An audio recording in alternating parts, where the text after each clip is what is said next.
Yeah?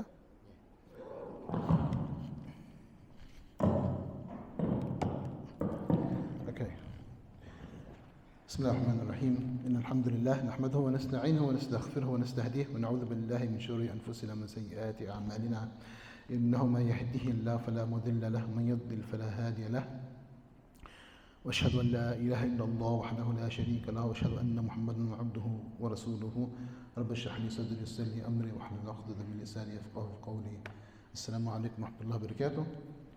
And do a quick recall for the last week's lecture or lesson on the Seerah.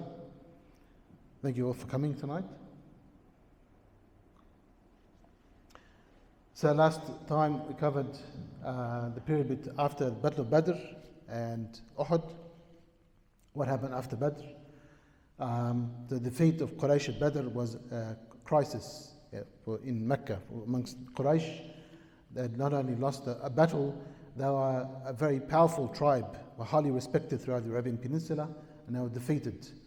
And on top of that, by a small force. On top of that, this group had controlled the city of Medina, which was on the trade route. So it caused a lot of problems for Mecca, the trade routes. So not only was it a military defeat, but it was a huge financial loss as well to them. One thing they tried to do to alleviate the financial loss was to find a new trade route going further away from Medina to the north, so through the east of the Arabian Peninsula to Iraq, to Syria. But the Muslims found out, and they sent out a sortie and captured that caravan.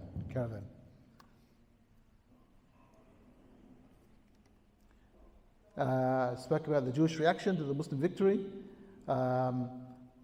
The Jews were very unhappy with the Muslim victory, and they all tried their very best to try, because they had a treaty with the Muslims. They signed a treaty of cooperation, friendship cooperation and defense, mutual defense of the city of Medina, and they tried their best to get the Muslims to revoke it by being very hostile.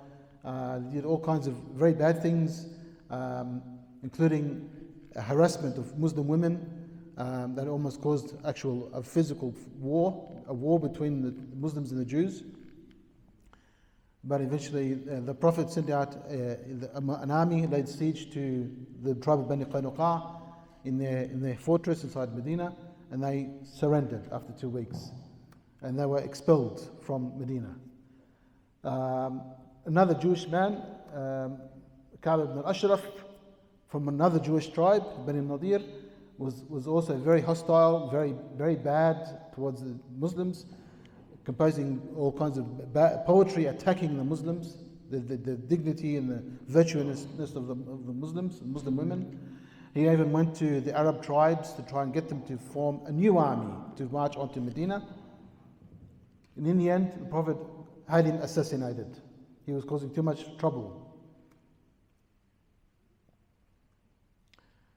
And finally, Quraysh, because they were humiliated, so about 1 year later, they formed a new army to get revenge for the defeat at Badr, an army of 3,000. And with that army were 15 women in the Meccan army.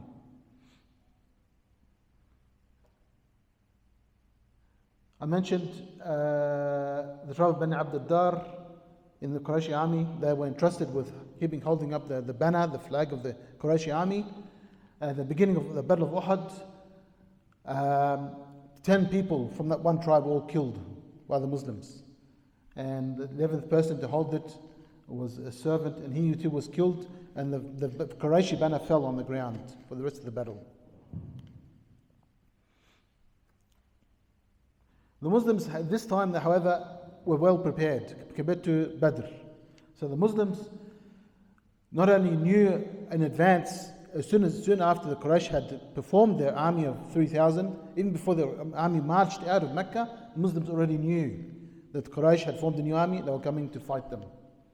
The Muslims formed an army of 1,000, and they marched out of Medina fully prepared for a war, a proper battle. Whereas at Badr, the Muslim army, when it left Medina, was not going out to fight a battle. It was going out to capture a caravan. So they weren't lightly armed. Whereas at Uhud, they were probably heavily armed with body armor and weapons and swords and everything, ready for a full-scale battle. The Muslim army marched out of Medina was 1,000, but just before they arrived at Uhud itself, 300 of the 1,000 withdrew under the leadership of Abdullah ibn Ubay, the hypocrites. The excuse he gave was, I was of the opinion that the Muslims, we should stay within Medina itself and meet the Qurayshis at Medina. Whereas you people decided, the Muslims decided to go out of Medina and fight at Uhud.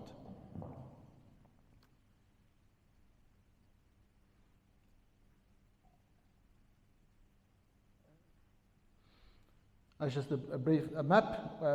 People are fairly well recognized which.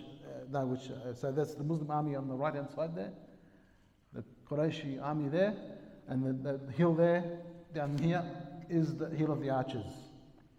So the Prophet at the battlefield saw the Qurayshi army, saw that they had cavalry on the side, and he understood what the Qurayshis were intending to do. They were going to rout them. So the cavalry would ride around the hill and attack the Muslim army from behind. So to counter this, he appointed 50 archers on the hill and gave them very strict, very precise instructions that nobody could misunderstand. Very clear that they were to stay there no matter what happens, whether victory or loss. They were to remain on the hill until they were ordered to come down.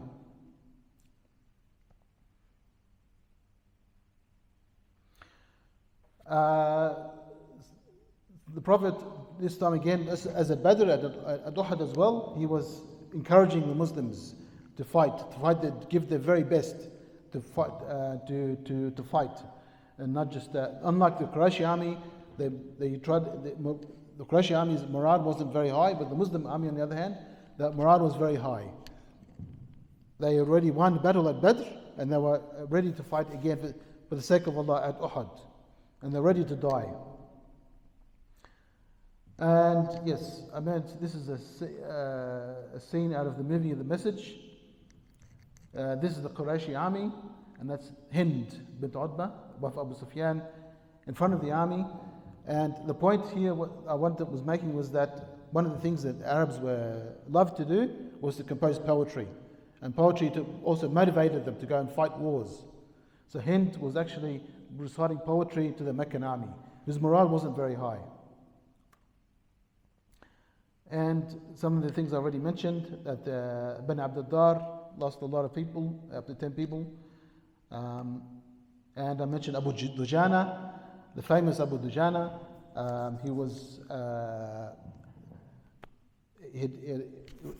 He went there with the intention of causing the maximum damage to the Qurayshi army. And he tied a red piece of material around his head, and he's walking around showing off his skills, his sword, and showing off basically to the Qurayshi army with the intention of making the Qurayshis afraid to fight. And the Prophet himself has said that the way he was walking, the way he was talking, Allah normally hates what he does, but in this situation, in the battle, Allah loves what he is doing, because it was destroying the morale, helping to destroy the morale of the enemy army. That was Abu Dujana. I'll mention him a bit more tonight, inshallah.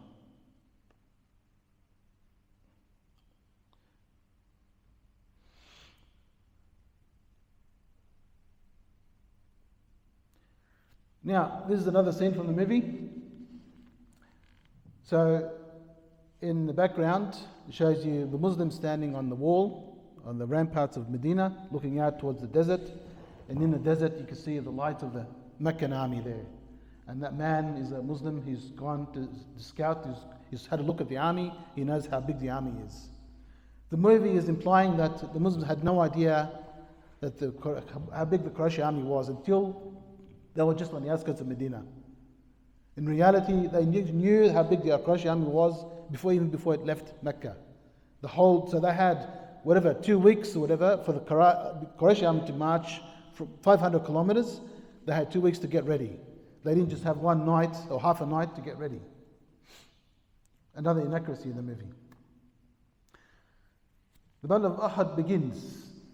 I mentioned Bani Abd Dar. And also, the Muslims dominated the battlefield right from the very start. Again, the movie doesn't show that. It shows that the battle commenced.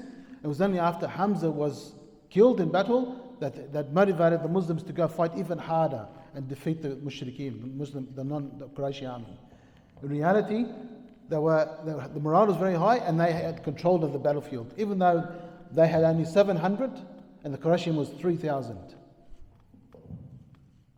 And it shows you again the genius of the Prophet, ﷺ, that he was able to fight an army more than double the size of his own army, and still they were dominated the battlefield and they were winning the battle even at Uhud.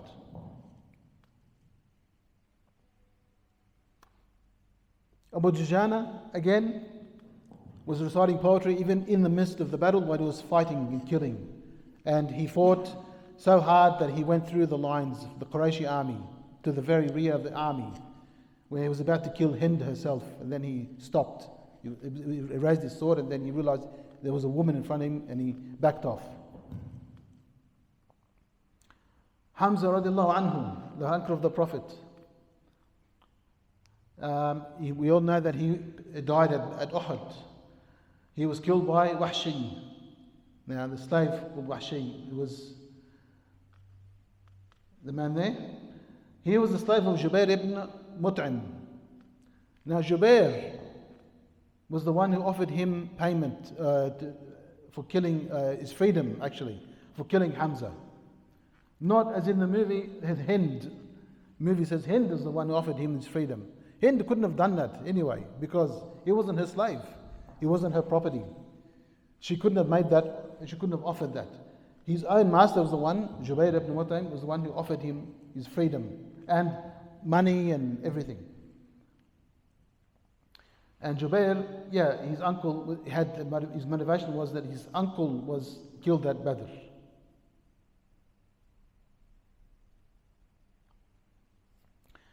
Khalid al-Walid at that time was still a mushrik, and he was the leader of the cavalry, the Meccan cavalry. And you can see down here, so that was the plan. They ride around the hill and attack the Muslim army from behind. And the Prophet appointed 50 archers on the hill. Now, again, the movie is incorrect.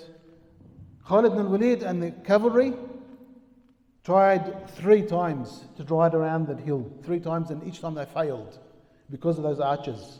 They kept shooting arrows at them. So Khalid and his cavalry had to retreat back to their own lines. They'll try again and again, now fail. They didn't want to get killed. It was only after the Muslims started winning the battlefield, pushing the Qurayshi army back, and the Qurayshis left behind a lot of booty. Booty is such as, weapons, armor, maybe tents, whatever, things that people take with them when they go camping. They left all this equipment, all this property behind. The Muslims the archers on the hill saw that, and they said they didn't want to lose the opportunity to get all that war booty. And so, out of the 50, 40 of them ran off the hill. Despite even the leader of those archers, he reminded them of what the Prophet said. He said, these are our instructions to stay here, stay put. They ignored him, they ignored the instructions of the Prophet, and still went down from the hill to collect the booty. 40 out of 50, which means 10 archers left. And it was at that point that Khalid bin Walid saw that only 10 archers were left, and he saw the opportunity. He came back with his cavalry, I think 100 cavalry. They were able to fight and kill all 10 archers. 10 archers is different to 50. After they managed to kill them, they were able to attack the Muslim army from behind. And again, from the movie, there are 2 things wrong here. Can anybody spot them out? Spot them? What those 2 things are? 2 mistakes? So you see on the hill, the archers. How many? 3. So we know it was actually 10 archers left, and Khalid ibn Walid and the cavalry, they killed them, managed to fight them, killed all 10. So there were no archers alive on that hill when they were riding around.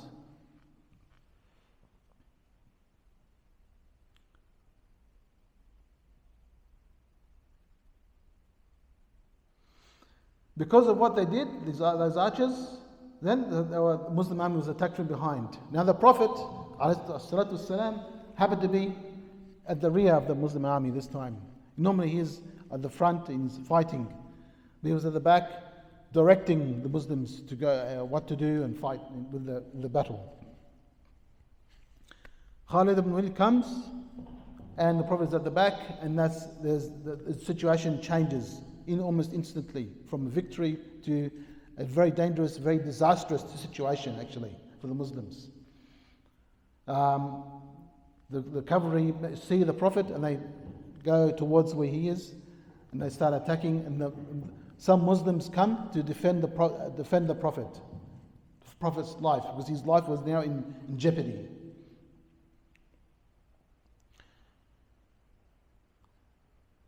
So he calls out, some Muslims come and help fight, make a circle around him, and they're fighting off the hordes of the non-Muslim soldiers.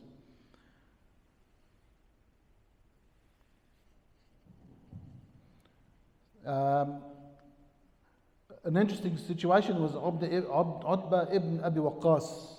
So he was the brother of Sa'd ibn Abi Waqqas, the famous Muslim leader, general. His brother was a non-Muslim. Utbah was at Uhud and he was fighting and throwing rocks and injured the Prophet. Two more Meccans came and they managed to they hit the Prophet and he injured him. One of them managed to hit the armor the Prophet was wearing, and pieces of metal got into his skin. The situation was very desperate. Talha ibn Ubaidillah, one of the Sahaba, suffered 39 injuries. So that he was struck by 39 times by enemy swords. The Qurayshis were fighting also many arrows at the Prophet, towards the Prophet's direction. So when Talha ibn Ubaidillah, he saw one arrow coming towards the Prophet, he stuck his hand out. The arrow came and hit his hand instead of hitting the Prophet. Talha also saw the pieces of metal stuck in the Prophet's face. He managed to pull them out. Instead of using his fingers, he used his teeth. I'm not sure why. Maybe it was very difficult to use his fingers, or they were small pieces. But he ended up losing two of his teeth, just to pulling out pieces of metal from the Prophet's face. More Muslims came when they saw that the Prophet was in jeopardy. Sayyidina Abu Bakr, Sayyidina Umar, Abu Dujana, Talha ibn al-Ansari, Imara, a lady, came with her son and husband to come and defend the Prophet, all fighting very hard. Abu Talha al-Ansari, again, was using his body to shield the Prophet's body from enemy arrows. The Prophet then started moving, retreating, and he fell into a hole, a pit that was dug by the enemy army. A pit that was meant to trap people inside, Muslims. The Prophet was unable to get out easily because of the injuries he had sustained. So Abu Dujana saw that and he covered the hole with his body to stop the arrows from hitting the Prophet and landing in his own back instead.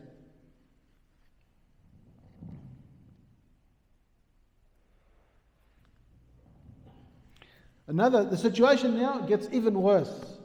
Musab ibn Umair radiallahu anhu. Musab ibn Umair was before Islam he was from a rich family. He lived in luxury. I think he used to wear silk. I'm not sure. He was the same person, his mother tried to force him to abandon Islam. He was the same person that the Prophet appointed as an ambassador before the Hijrah to go to Medina and teach the Medinans about Islam. Musab ibn Umair was carrying the banner, his Muslim banner. He was struck, he was killed by the Qurayshis. His arms were chopped off and finally he was struck and killed.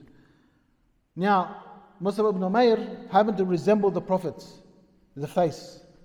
And so when he was killed, by Ibn Qam'ah. Ibn Qam'ah yells out, the non-Muslim says, I've killed Muhammad. He yells out, I've killed Muhammad. And this, because he said that, this spread all around the battlefield. Muslim and non-Muslim heard the news. And what was already a bad situation became a even more disastrous. Some Muslims who were a bit far away couldn't see the Prophet. When they heard the news that the Prophet had died, they lost all hope.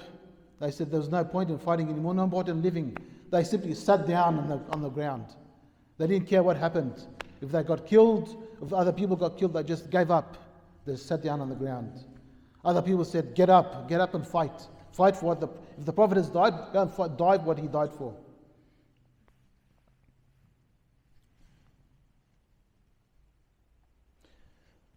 Now, what's even worse, we'll get to that.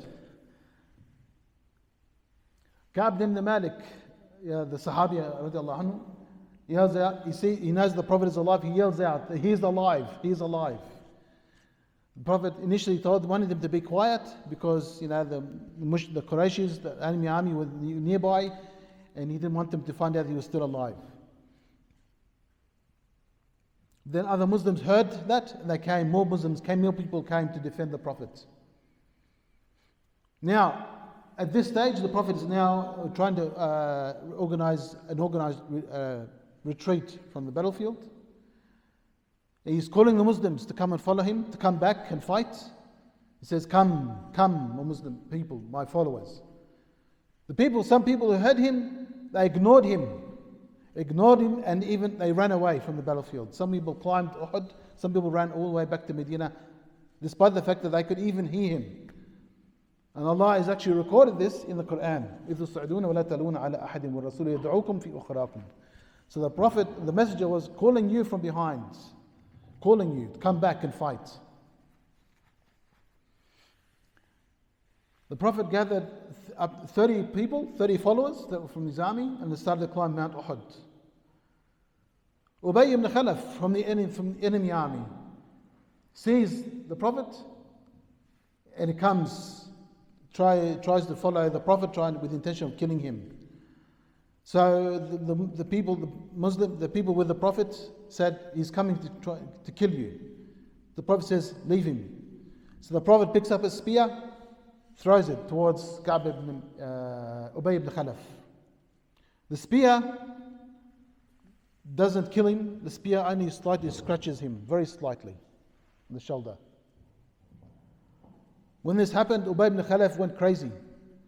He turns around and runs back to the enemy army, his own army, his own camp, saying, Muhammad has killed me. Even though the spear has only slightly scratched him, grazed him. He's killed me. The other people in his army said, what's wrong with you? He said, he has a tiny scratch. He says, Ubay ibn Khalaf says, even if Muhammad spits on me, he's killed me. Because he heard back in Mecca that the Prophet was saying, I'm not sure if it's directly or indirectly, the Prophet said that he himself would kill him. The Prophet would kill him.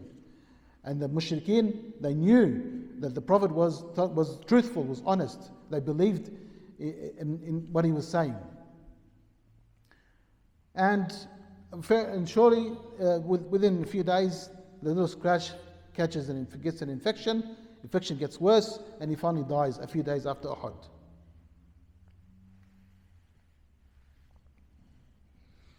The Prophet, while trying to climb Mount Uhud, comes across a huge boulder, huge rock that it was difficult for him to climb because of the injuries. So Talha ibn Ubaidillah again comes. He sits down on the ground, allows the Prophet to step on his back, so the Prophet could climb over this boulder, this rock. And of course, Talha did so many other things to help the Prophet. He was one of the 10 people the Prophet promised them with paradise.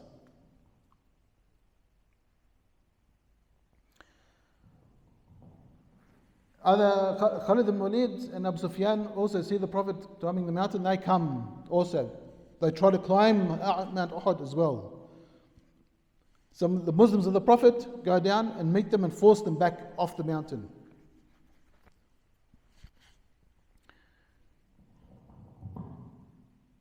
And that shows you them, Abu Sufyan and Khalid ibn Walid, at the bottom of the mountain, speaking to the Muslims. Now, The movie shows them down there, and the Muslims are on the hill, and one random Muslim person is speaking to them. In fact, that random person was Umar ibn Khattab himself. So Abu Sufyan has come and he's shouting. He doesn't know, because he's heard the rumor that Muhammad has died. Sayyidina Muhammad has died in battle, but he wants to make sure that it's true. He comes and says, "Is Muhammad amongst you?" So the Prophet doesn't respond and tells the other Muslims to not respond to him. So then Abu Sufyan then asks, "Is Abu Bakr still alive?" Again, the Prophet tells them, "Do not respond to him." And then he, for the third time, says, "Is Umar still alive?" The Prophet tells the Muslims to be quiet.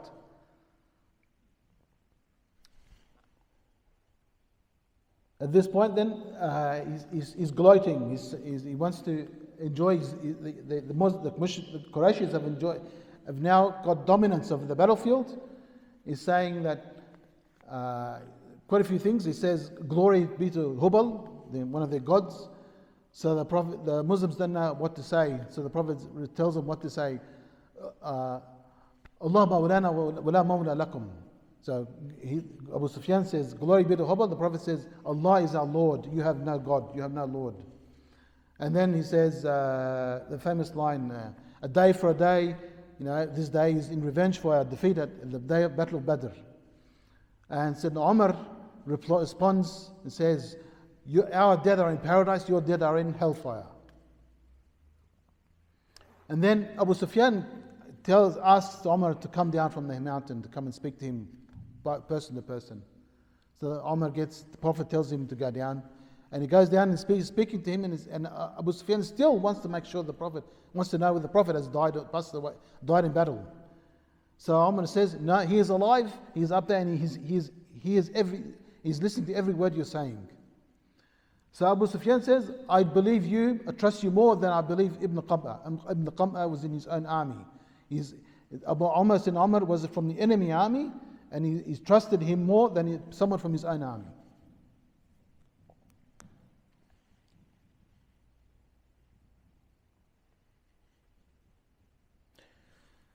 Again, the Qurayshis now turn their attention, now they've got dominance of the battlefield. There are now 70 Muslim dead, shuhada, 70 Muslim martyrs on the battlefield. The Qurayshis, especially the women, go around mutilating the bodies of the dead Muslims.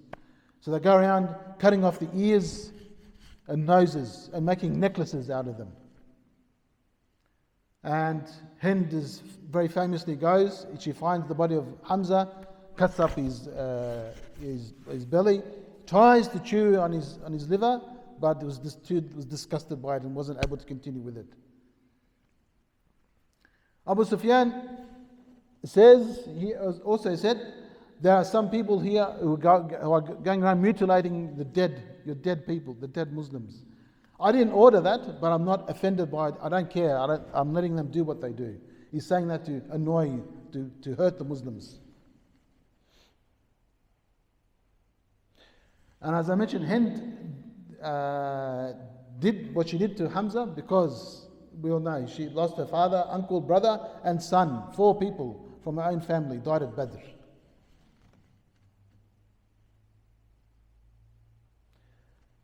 I mean, eventually she would convert to Islam, and she would prove many years later, she would prove that her conversion was sincere. But it doesn't erase the sins well, of course, when you convert, it erases your past sins, but people still remember what she did and are disgusted by what she did. And do not remember her in a good way, unfortunately.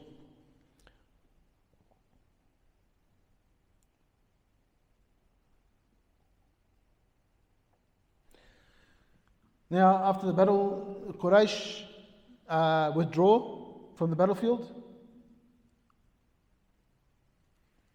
And so the Muslims come down from the hill mountain to bury the dead. And the Prophet orders the Muslims to bury the dead without washing them. And if they didn't have a burial shroud, to just simply bury them in the battlefield. When he saw Hamza, this was one of the few times in his life that the people saw him crying loudly. He was so upset by seeing his uncle dead like that.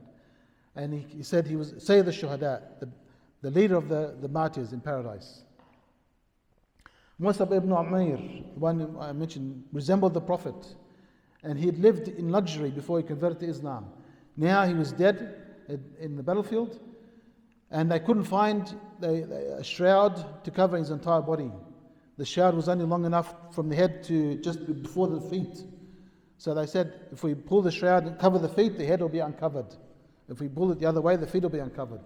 So the Prophet said, cover his head and cover his feet with some leaves and bury him like that. Now, as I mentioned, Quraysh did not stay there. This is important. Was Uhud a victory for the Muslims, a defeat of the Muslims and victory for the Meccans? So it wasn't a proper victory for the Quraysh for a number of reasons. Number one, the majority of the Muslim army was still intact even after the battle.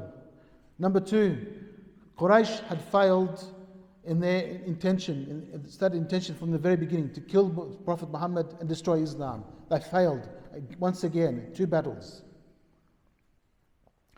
The Meccans they weren't able to climb Mount Uhud to try and capture the Prophet, even though the Prophet was on the mountain with only 30 of his followers. The Meccans also, even though they had a big army, they didn't march onto Medina, which was very close and very lightly defended. They didn't do that. But most importantly is that the culture of the time, when an army's victory in battle, it would stay at the battlefield for 3 days to show that they dominate the battlefield. It wasn't just that they defeated the enemy and then left.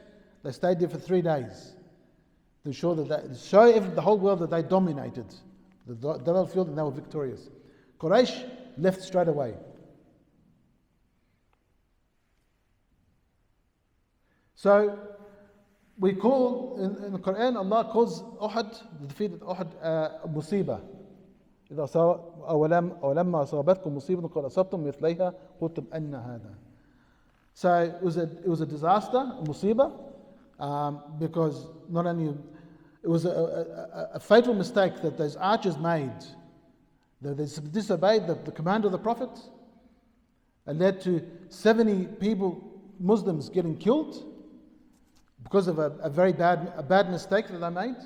And on top of that, the Prophet's life was in danger. He could have been killed because of a silly mistake that those archers made. Eventually, the Prophet would pardon them, but another important lesson from Uhud is the Prophet was the example. He is our teacher. We don't go against him. If we go against him, it could lead to very bad consequences in life. Not just in the battlefield, but in life. So whatever our Prophet ordered us to do, we try to follow it and implement it in our lives. Next time, inshallah, we'll cover a bit more about the sacrifices the Muslims made. One Sahabi, he converted on the day of Uhud itself. The very day the Muslims marched out to Uhud. He had delayed his conversion to Islam until that very day. He converted and then went out to march with the army. And in the battle he died. This Sahabi, never prayed a single prayer in his entire life. And yet he died as a shaheed, as a martyr. It's a beautiful story. Inshallah, we'll cover a bit more. And some of the other sacrifices that the Sahaba made. Inshallah. Any questions, any comments, anybody? Okay. فستذكرون ما أقول لكم وفوض أمري إلى الله إن الله بصير بالعباد سبحانك اللهم وبحمدك أشهد أن لا إله إلا أنت أستغفرك وأتوب إليك.